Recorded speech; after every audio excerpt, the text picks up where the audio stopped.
এখন আমার বক্তব্য আমি দেশের মানুষের কাছে তুলে ধরতে চাই। তুলে ধরার ক্ষেত্রে আমার যে মানবাধিকার, আমার যে বাকস্বাধীনতা, আমার যে কথা বলার অধিকার, মানবিক অধিকার, এটাকে প্রতিষ্ঠা করবে সরকার। এখন আমি জনগণের কাছে যাব, জনগণের কাছে আমি কি চাই, কেন চাই, শান্তিপূর্ণ উপায়ে আইন মান্য করে আমি সেটা তুলে ধরতে চাই।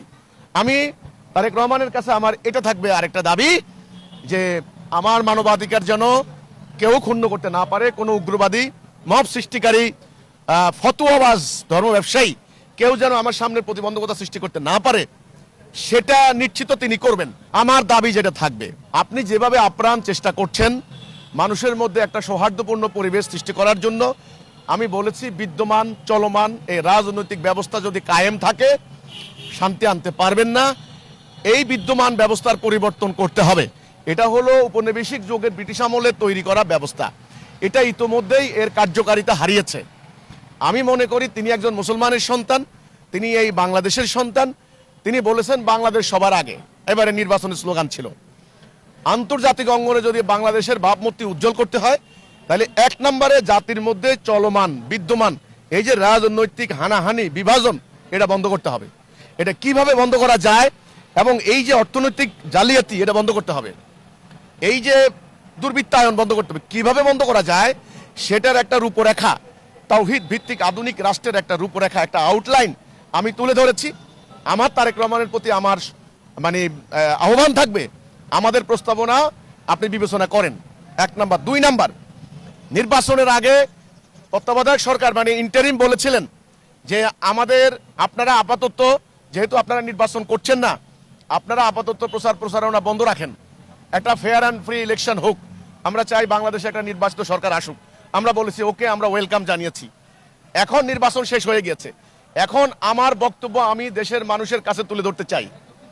তুলে ধরার ক্ষেত্রে আমার যে মানবাধিকার, আমার যে বাকস্বাধীনতা, আমার যে কথা বলার অধিকার, মানবিক অধিকার, এটাকে প্রতিষ্ঠা করবে সরকার। এখন আমি জনগণের কাছে যাব, জনগণের কাছে আমি কি চাই, কেন চাই, শান্তিপূর্ণ উপায়ে আইন মান্য করে আমি সেটা তুলে ধরতে চাই। আমি তারেক রহমানের কাছে আমার এটা থাকবে আরেকটা দাবি, যে আমার মানবাধিকার যেন কেউ ক্ষুণ্ণ করতে না পারে। কোনো উগ্রবাদী, মব সৃষ্টিকারী, ফতুয়াবাজ, ধর্ম ব্যবসায়ী কেউ যেন আমার সামনে প্রতিবন্ধকতা সৃষ্টি করতে না পারে, সেটা নিশ্চিত তিনি করবেন। এই হলো আমার চাওয়া। কারণ 30 বছর থেকে আমরা কিন্তু জাতির কল্যাণে কাজ করে যাচ্ছি, কোনো আইন ভঙ্গের কোনো রেকর্ড নাই। তো এই হচ্ছে তারেক রহমানের প্রতি আমার দাবি, যে সেটা হলো চলমান বিদ্যমান ব্যবস্থা পরিবর্তন করে আল্লাহ তাওহীদের উপর একটা রাষ্ট্র ব্যবস্থার প্রস্তাব আমরা যেটা দিয়েছি, তিনি সেটা বিবেচনা করবেন। আমি তো বাংলাদেশের মানুষের সেন্টিমেন্টকে তো আমি তাদের আবেগ অনুভূতিতে স্টাডি করেছি। আমি জানি তো, আমি তো এই দেশে তিলে তিলে বড় হয়েছি। আমি অন্য অনেকের মতো কিন্তু ইন্ট্রোভার্ট ছিলাম না। আমি স্কুলে, কলেজে, ইউনিভার্সিটিতে আমি কিন্তু প্রতিটা মুহূর্ত একটা স্বপ্ন দেখেছি, একটা বিপ্লব, একটা রেনেসার স্বপ্ন দেখেছি। কাজে আমি জানি এদেশের মানুষের আশা আকাঙ্ক্ষা, মানুষ কি চায়। মানুষ দীর্ঘদিন থেকে ব্রিটিশ কলোনির আন্ডারে ছিল, মুক্তির জন্য জীবন দিয়েছে। আমাদের এই চট্টগ্রামের হাবিলদার রজব আলী, সে কাহিনী আপনারা জানেন না। আমি কিন্তু একটা কথা, সে আমাদের হাবিলদার রজব আলী, ওখান থেকে শুরু করেন না। আমরা জীবন দিয়েছি। খালি এই মাটি, এদেশের মানুষের সেন্টিমেন্ট, এদেশের মানুষের আশা আকাঙ্ক্ষা চাওয়া আমি বুঝতে পেরেছি। মানুষ ডুকরে ডুকরে কাঁদে। মানুষ চায় এই ব্যবস্থার পরিবর্তন, মানুষ চায় শান্তি, মানুষ প্রতারণা চায় না।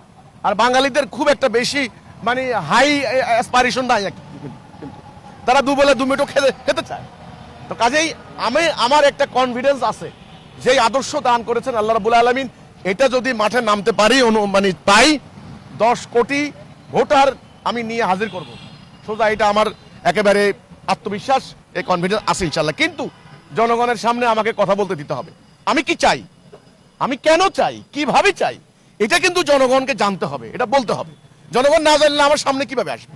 তারেক রহমানের এই সরকার গঠন প্রক্রিয়াকে আমি স্বাগত জানাচ্ছি। কারণ আমি আশা করব, এই জন্য দীর্ঘদিন থেকে আমাদের দেশের মানুষ মবতন্ত্রের অত্যাচারে অতিষ্ঠ, উগ্রবাদের কবলে বাংলাদেশ পড়ে যাচ্ছিল, মানুষ ভীত সন্ত্রস্ত হচ্ছিল, অর্থনৈতিক অবিচার, দেউলিয়াত্ব এতখানি চলে গিয়েছে, আমরা এখন আতঙ্কিত। কাজেই আমাদের এই অবস্থার পরিস্থিতির উন্নতির তিনি কাজ করবেন, ভূমিকা রাখবেন, এই চাপ ওনার উপর আসে। সেই দৃষ্টিভঙ্গি থেকে আমি ওনাকে স্বাগত জানাবো।